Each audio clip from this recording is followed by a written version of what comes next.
Good evening. Good evening now. Are you sleeping? Thank you. Ah, my name is Segi. I am wife number one. Number one, oh, mother to Baba Segi's first son and mother to his first daughter. I am gold, and then silver, bronze, even charcoal came along. People think that because I am the first wife, that I'm some kind of village woman. Let me tell you, there is no village woman that is as rich as I am. They've told me to come here to New York to tell you my story. So I'm going to start from the beginning. Oh. Are you ready? I was an enormous child. My mother told me that when my father left her, she didn't know what to do. So she ate and ate and ate. And what she could not eat, she rammed into my mouth. When my mother spoke about my father, she would get so angry. My daughter, men are nothing. The penis between their legs, that is the only thing they are useful for. And if it wasn't that we needed their seed to have children, you'd be better off sitting on a finger of green plantain. Only a foolish woman leans heavily on a man's promise. So my mother, she had a best friend, her bestie, Mama Alaro. Mama Alaro was a widow and she had just one child, a boy, who would later become my husband, Baba Segi. All three of us, we worked at the market. And by the time I was 18, I was so good at pounding fufu and selling it that I had amassed a bit of money. And I kept a stash of money under my mattress. But it was a small mattress in a small bedroom, in a tiny 2-bedroom house. How I troubled Mama to let me get my own quarters, but she refused. Huh? You want to what? Buy land, build your own house. Are you crazy? Eh? A woman cannot buy land. She cannot build her own house. Do you want the village men to say that you are trying to ridicule them doing what they cannot? So my money just grew and grew. It grew so much, I started hiding it inside old water pots in my room. And every day when I came home from the market, I would count my money. Even if I had counted the day before, I counted it again. Oh, I loved the smell of money, the feel of money. One day I was in my room. I had closed the door and I was just lying on the bed, naked, except for money spread on my legs, my thighs, my chest. And then Mama opened the door and caught me. And she decided right there that money was the root of my problems, the reason why I was single. Hi, my daughter, you have made money your husband. From that day on, marrying me off became her life's ambition. Child, did you see Baba Olode's son, how he asked after you when he just passed now? It was as if she wasn't the same woman who always told me that God had given men bollocks to compensate for the weight that they lacked in brains. Anyway, Mama and Mama Alaro talked. And they decided that it doesn't matter whether you eat your yam with palm oil or your palm oil with yam. The important thing is to have a good meal of oil-soaked yam. When I returned from the market that day and entered my room, I saw that it had been ransacked. All my money was gone. And there was Mama standing in my doorway. Mama, where is my money? Give me back my money. Please now, please, just give me my money. Your money? I have given it to the man who will be your husband. He will need it to look after you. Mama, please, I don't want a husband. I just need my money. I don't need any husband. What do you mean you don't need a husband? Do you not know that it is the purpose in life of every woman to have children? This world, it has no space for spinsters. It just spits them out. Do you want to be a ghost in the land of the living? I tried to convince her, but there was nothing I could do. And Mama Alaro organized the most lavish wedding ever to have been seen in our village. My new husband, he looked at me with interest, but I just turned my cheek to him. Later that day, as we were preparing to go to Ibadan, I knew he did not know the source of the money that his mother had packed into a bag for him. From the way he held his head up like this, it was clear he thought that it was a gift from that old witch. And when we got to Ibadan, as he slid between my legs and he marveled at the size of my breasts, he said, "Oh, I'm so happy you're here, even if it's just to fatten me up a little bit." I said, "Oh, my Lord, I would follow you anywhere." Me, yes, Segi. I would follow my money anywhere.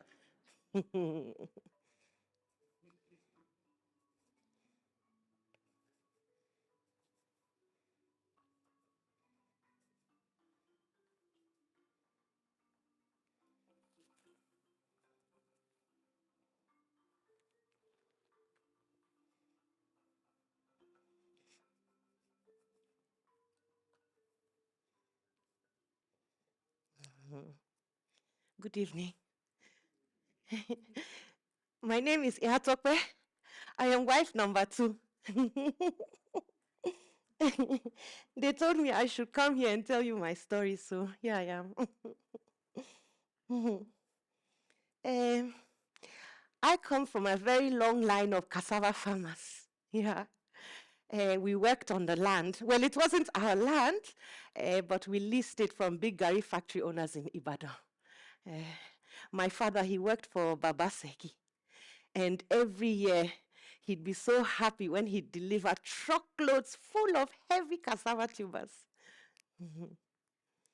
So, 9 years ago, I was coming from the farm, and I saw Baba Segi sitting inside my father's hut. I remember I was 23 at the time. Earlier that year, my brother had declared that I was ripe for marriage. And my mother didn't tell him to shut up. Oh. She even added, truth be told, this one, she's bordering on decay. I thought it was so unfair that God had given them such wondrous eyes that they could see a womanhood that I, on whose body it was plastered, could not. I still felt like a child. Anyway, that day, as I came from the farm and I found Baba Segi in my father's hut, I was surprised to see them sitting closely together. And they had drunk a full bottle of schnapps. You know that drink that they only have at funerals and weddings? They had drank the whole thing. Anyway, I was surprised that they were laughing because the truth is that year, the rains had punished our village. And all my father had for Baba Segi were 6 miserable baskets of cassava tubers. My father called me to his hut and he told me to go and prepare some food. So I went, and when I came back with it, as I was placing it like this on a low stool, I noticed Baba Segi inspecting me. And my father inspecting Baba Segi as he was inspecting me. Then when I closed the door to leave, I heard my father say, "She's not a great beauty, but she's as strong as 3 donkeys." I was compensation for the failed crops. And without fanfare or farewells, Baba Segi's driver took my bag and just threw it inside the truck.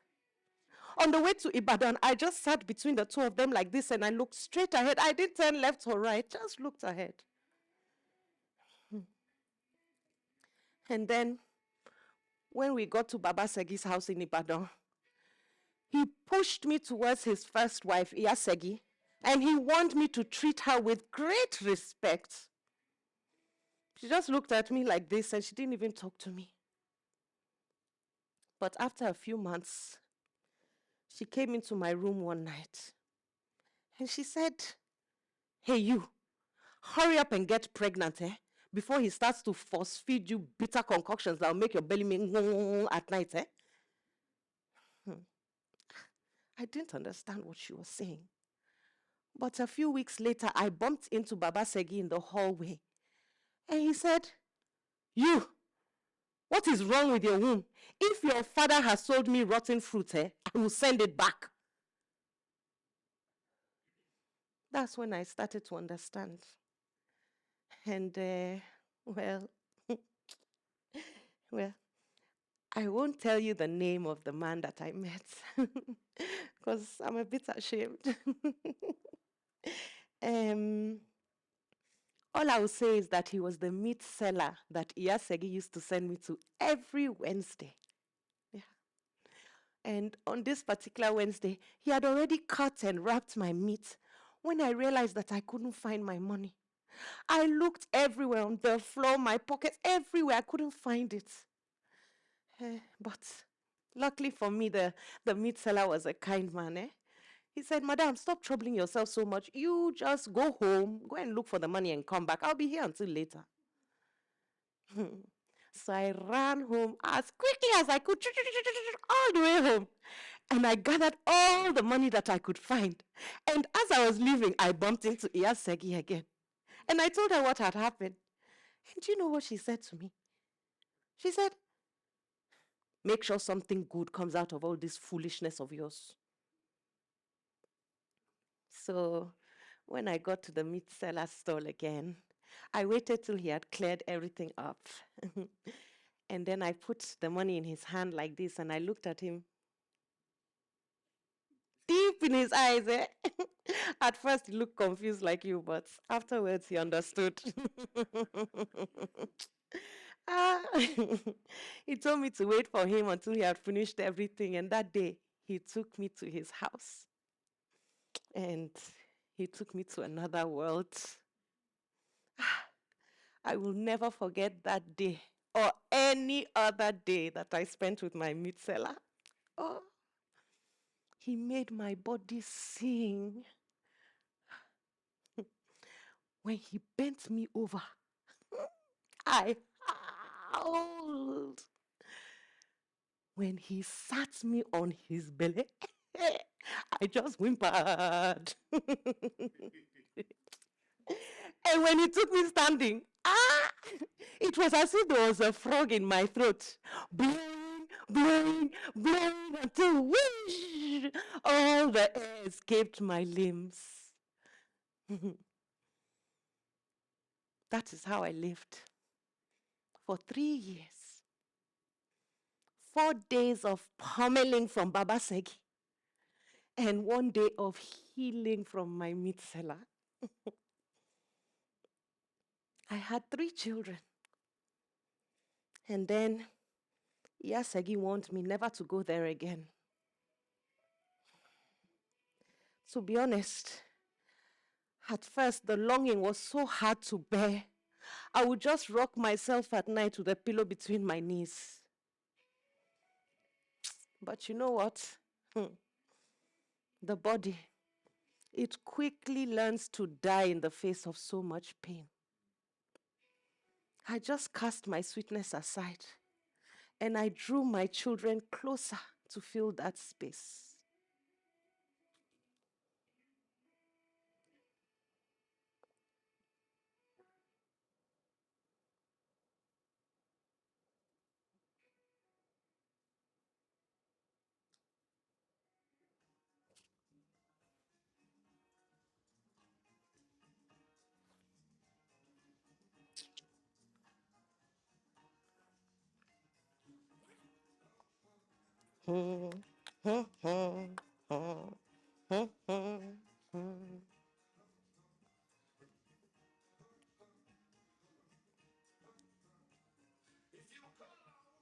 African woman no go gree.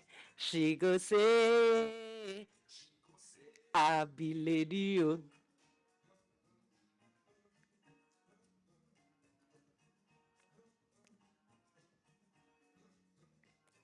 If you call am woman, African woman no go gree. She go say, She go say, I be lady, yo. Hey, ba. Yeah. Hey. Oh.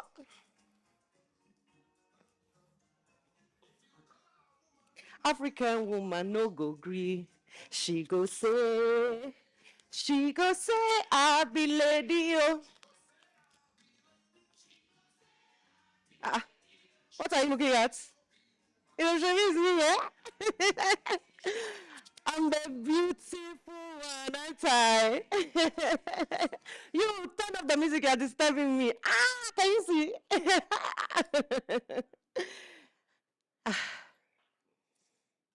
My name is Iyafemi. I am wife number. Thank you, you've been listening. Mhm. Ah, the way you see me here fine like this, it doesn't mean my life has been easy. Oh. In fact, my life has been very hard. I'm an orphan. My mother and my father, they died the same day, crushed by a log. People say that their love for each other was so strong, that was the only way for them to go together. They were buried the same day, the Muslim way. And even though I was their only daughter, I couldn't attend. And then I remember, not even a month had passed, when my uncle, my own father's brother, he didn't have the courage to come and tell me this himself. He sent that witch that he was courting to come and tell me, oh yeah, we have found work for you in Ibadan. Work for me in Ibadan. I'm not going anywhere. I'm staying right here in my father's house where my parents are buried. Oh, you can't stay here. Eh? All this here now belongs to your uncle. A woman cannot inherit her father's land. Eh?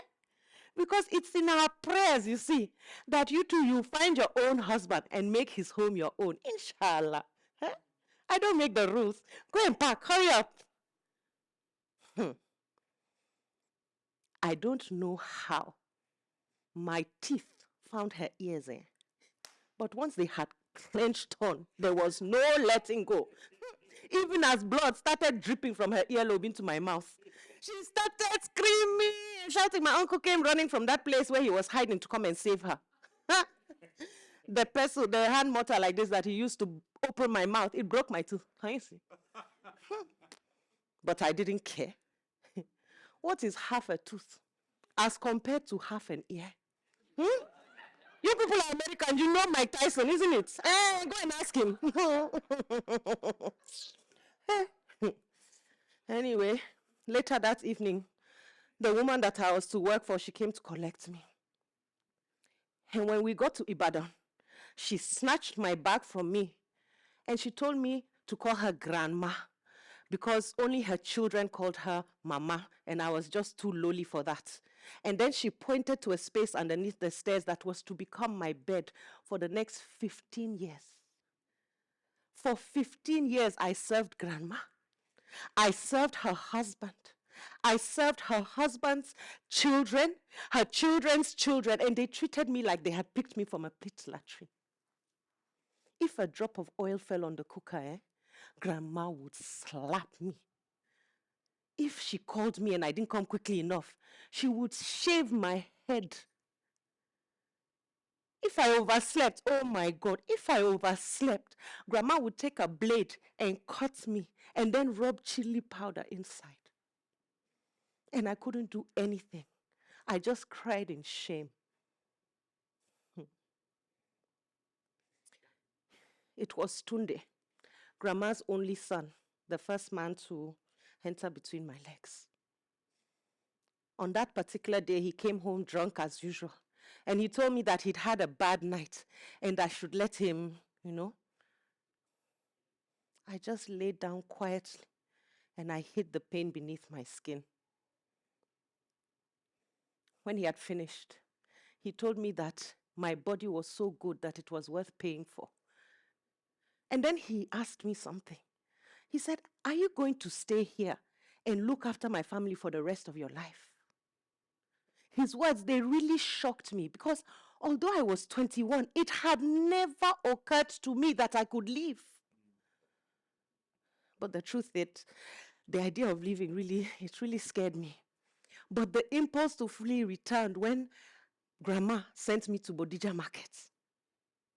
That day, let me just tell, there I was in Bodija Market, just leaning against the wall like this, minding my own business, when some man came and said, "Madam, do you know Jesus?" Do I know Jesus?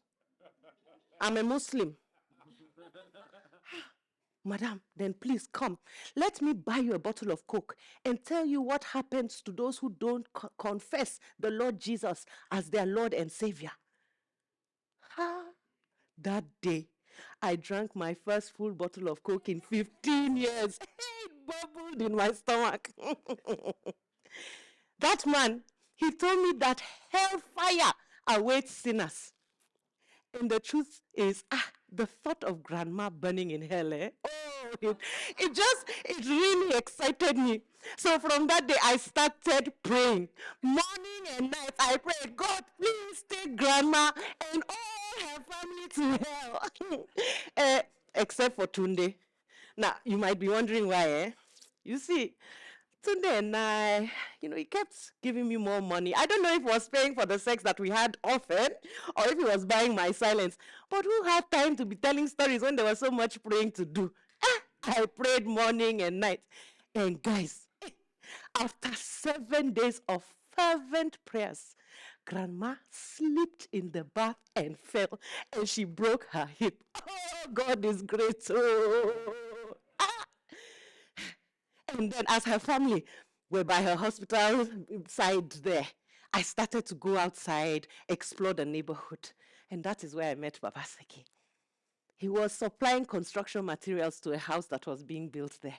And he looked so powerful, but kind, always with this yellow helmet. So I took him some of Grandma's water, and he thanked me. And the next day, he sent his driver with a basket full of oranges for me. I took my opportunity and I told that driver, please, I'm looking for a man to marry me so I can get out of this place. And he said, Baba Segi is the kind of man with plenty money to be marrying plenty wives.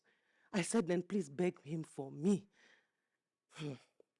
I don't know what he went and told Baba Segi, but 1 week later, Baba Segi came on his own. He parked right outside and there was nobody home at the time. So I took everything that I wanted. And before I left that house, I rubbed shit in every pillow.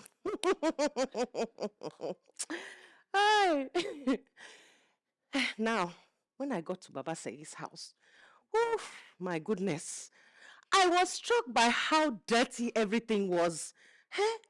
The curtains were soiled. Even his wives, the aging goat and the shameless toad, were dirty. But then, Baba Segi showed me to my room. I was 23 by then, and I had never had my own bedroom, my own big bed like this. I touched it. It was so soft. I now know why you rich people, you sleep so much more than us paupers. After that day, let me tell you, not even God could have made me leave Baba Segi's house. Now, unfortunately, Baba Segi himself, the so-called prize,